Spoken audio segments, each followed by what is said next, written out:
प्यारे बच्चों, वार्षिक परीक्षा की तैयारी आप कर रहे होंगे तो मेरे साथ वार्षिक परीक्षा की तैयारी कर सकते हैं। फटाफट हम 3 क्वेश्चन देखेंगे बिना टाइम पास किए। तो चलिए देखते हैं।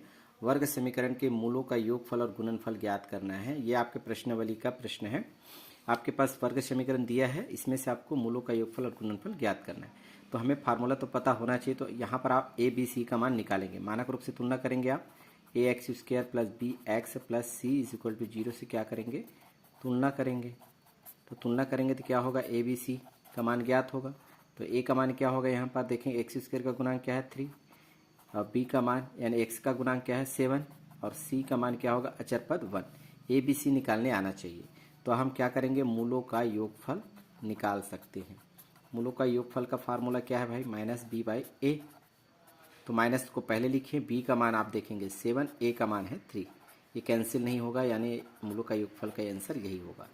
इसी प्रकार है मूलों का गुणनफल, हिंदी में लिख सकते हैं इस तरह से। इसका फार्मूला होता है C by A is equal to, C का मान आप देखेंगे 1 है और ए का मान है 3। ये कैंसिल नहीं होगा, ये भी इसका आंसर होगा। तो फटाफट दूसरा प्रश्न हम देखते हैं जल्दी से, अब बिना टाइम पास किए। तो ए का मान यहाँ से निकालेंगे, एक्स स्क्वायर का गुणांक क्या है 2, तो 2 आएगा।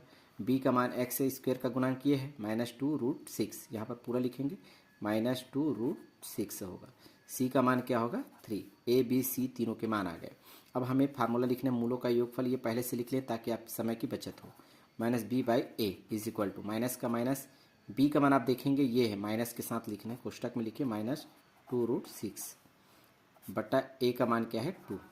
यहाँ पर आप देखेंगे माइनस माइनस क्या होता है, प्लस होता है। तो क्या होगा हमारे पास 2√6 बाई 2, 2 क्या हो जाएगा, कैंसिल हो जाएगा। तो इसका मान क्या आएगा हमारे पास √6। इस तरह से मूलों का गुणनफल का फार्मूला हमें पता है सी बाई ए।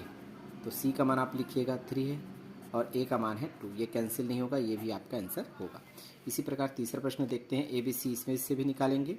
ए का मान यानी एक्स स्क्वायर का गुणांक यहाँ पर कुछ नहीं है, कुछ नहीं मतलब 1 है यानी भगवान। तो ए का मान क्या होगा 1, बी का मान क्या होगा भाई 6, और सी का मान क्या होगा -6। ये ए बी सी के मान आ गए। तो मूलों का योगफल आप आसानी से ज्ञात कर सकते हैं। इसका फार्मूला होता है माइनस बी बाई ए, अभी आपको बताया गया। माइनस का माइनस लिखिए, बी का मान 6 लिखिए, ए का मान 1, अर्थात 1 से भाग करेंगे तो यही आएगा -6। इसी प्रकार मूलों का गुणनफल का सूत्र होता है सी बाई ए। सी का मान हमारे पास क्या है -6 है और ए का मान क्या है 1। तो यहाँ पर भी क्या आएगा -6 आएगा। दोनों का आंसर एक जैसा आ रहा है। इस तरह से हम आसानी से कम समय में जल्दी से 3 प्रश्न अभ्यास कर सकते हैं।